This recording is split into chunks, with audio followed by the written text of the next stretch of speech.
Thanks for stopping by. I'm BATTMURK, the metal cartoonist. How to create a comic traditionally if you suck. Well,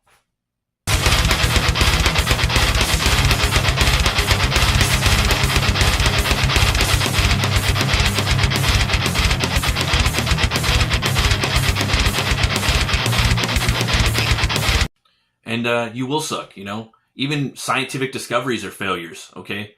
Until a new formula or equation comes in, and then that new formula contradicts the previous one. Okay, so that's not failures. It's all just parts of building blocks into something greater, right? And that's going to be you. You got to get out there and put in your 10,000 hours, and that goes for art, writing, anything in life, right?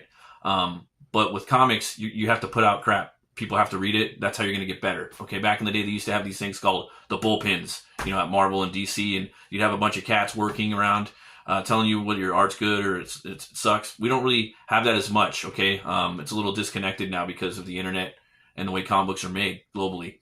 So basically, you have to reach out and get critiques and find out, where you're slacking, and that way you can fine tune what you're doing, okay? And that's the best way to go at it. No one's going to come out the gate, a slayer. There is some anomalies, you got your Rob Liefelds and your Jack Kirby's, and for writing, I mean, again, he had to get there for a while, but Robert E. Howard, he completed like all of his work by the time he was 30, and he revolutionized, sword and sorcery and fantasy. Even our Tolkien was inspired by the Texan from, America. You know what I mean? So you have to put in those hours, and you got to grind, and you have to do that. So don't be afraid to just get your work done and put it out there, okay? And you might not get an editor, and that's fine, okay? There's always a beginning, a middle, and hopefully, you'll never reach the end. You'll just keep growing and growing as an artist. Art is a constant evolution, and it's a constant grind and a constant hunt that you're going to have to keep searching for, okay?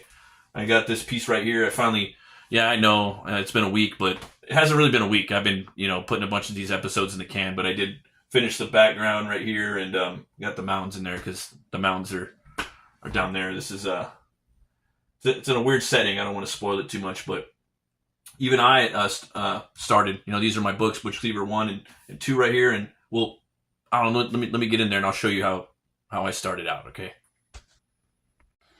So here we have it. This is the back matter of Butch Cleaver. Right here. It's like some behind the scenes stuff. Right here we got some art by Simon Poitier, killer piece.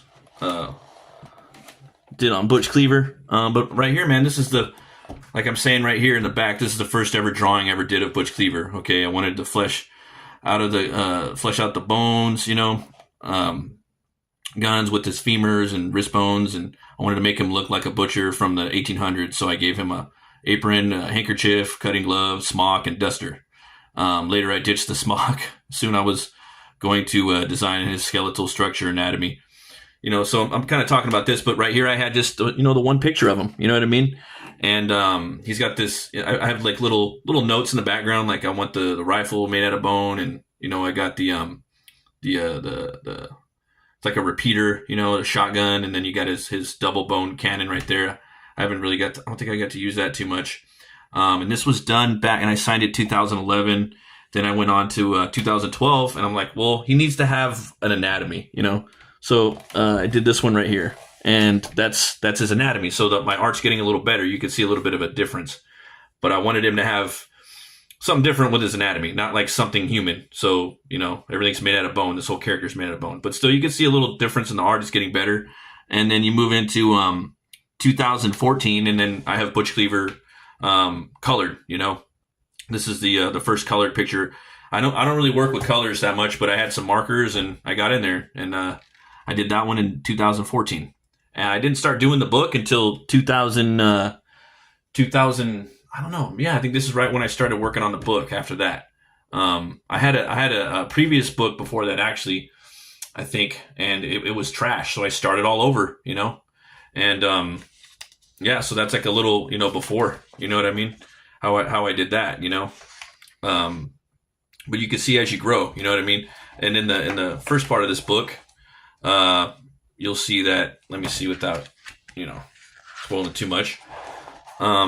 In here, I have, let's see, like lettering, right? This lettering right here, I use like kind of like a Gothic font, you know, and I've got a lot of people telling me you shouldn't do that. You should just do more of like a comic booky look, you know. But I was stubborn and I kind of wanted to do that. I thought it looked cool with the world. I thought it would really remind them what type of it's like a Gothic, you know, 1800s thing. But you know, going through the book, you could see the lettering is like that, you know. And so I went and I changed it on the next book, you know. And that's something I learned along the way. All right, and so with Butch Cleaver 2, it starts getting better. You know, I don't want to spoil too much in here, but like even towards the end, I started getting better splash pages and things like that. You know, started like learning how to color, but that's a whole nother topic, whole nother video. I don't. And then the colors on here, I wouldn't even color this the same way anymore. You know, there's all types of problems with it. But I love this book. I'm proud of it. And I still think it's cool.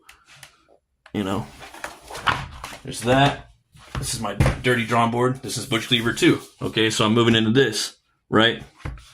You open it up. Looks a little different, right?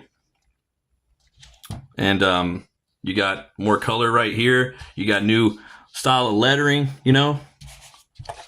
The art's getting a little better. I'm using better perspective shots, you know.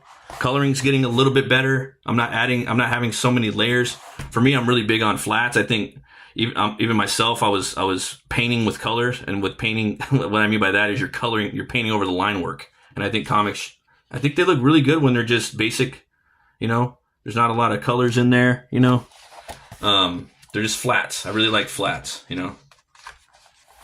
The shot right here, Butch is hunting with his uncle, you know. So there's already like a better version, you know. Then I jump to back here. This Butch Cleaver looks way better, you know. It's better than that first one I drew 11 years ago with that black and white sketch that I showed you earlier. You know what I mean? Right? Then I got this one right here, or this one right here. This is a cool little piece that I did. I put on the back for a trading card. That started looking better. And now I'm moving on to this. This is my book Hell War. This is from like a few years ago, right? And I got some critiques on that font. You know, the H looks like an N, even though it's, you know. So now I fixed that. Because there's like, dude, it looks like Nell War, and no, it's the book's Hell War. So you can see, guys, I post stuff up, and when you post things up, you know, you don't have to spoil too much. You can get critiques, you know. But like even right here again, back to this. Now I haven't drawn Butch Cleaver in 2 years, but if I were to draw him now, he would look better. And I got really good point perspective right here, studying that, you know.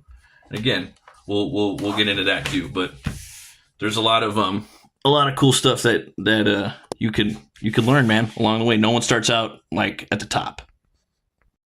So there you have it. I showed you, you know, my work. I actually made a first Butch Cleaver before this, and it was even worse than that. Okay, so you eventually, you know, you got to work on your stuff to where you feel like, okay, this is cool. Then maybe show it to somebody, and then maybe, you know, if it's not really ready for anything, then you might want to do it over. But eventually, you're gonna have to put your work out there. And guess what? That first work, it's gonna suck. You know what I mean? My first work sucked. My second work sucked. It's gonna get better. Now, if I were to do Butch Cleaver again, I would do it totally different. You know. But the thing is, I'm never gonna go back and redo that. I had a different energy. I was a different man at that time, and I had different ways of I was telling stories. I had different things I wanted to do in the book. You know, things have just changed now. Okay. Now, like when I go back and change the lettering, fuck yeah. Am I gonna do it? No. These are time capsules. You know, I only printed like a couple hundred of each of these. And I'm never going to do it again. You know? Why do that? So that falls back on, eventually you're just going to have to get out there, man. And you're just going to have to make the book. And then that book's going to suck. And then you're going to move on to the next one. That next one's going to get better. And after that's going to get better. Okay? And then you post your stuff up on social media. Get your critiques. That's the only way you're going to do it. Is AI going to capture it? Yes, they are. Fuck it. Oh, well. You know what I mean? It's either that or nothing. Right? If you want to be a traditional artist, you want to get out there. That's the only way to do it, man. You know, and ask for help. Sometimes you're gonna have to ask for it. Don't be afraid to ask for help. Okay. Sometimes people are going to give it to you without being asked, and don't get mad or butthurt about it. Just take it. Okay, take it on the chin. All right. What doesn't hurt you makes you stronger. Okay, you got to just keep pushing. Don't just brush it off. Okay. Even if your enemies are giving you a critique, it might even be the same thing that your buddies or hopefully the people that are just, you know, in your sphere or your peers are giving you. If my whole thing is if 3 people tell me the same thing, and hopefully it's not my friends or family, right? And some in my book that I need to change, then I better change it. I think 3 is a solid number to know it, you know.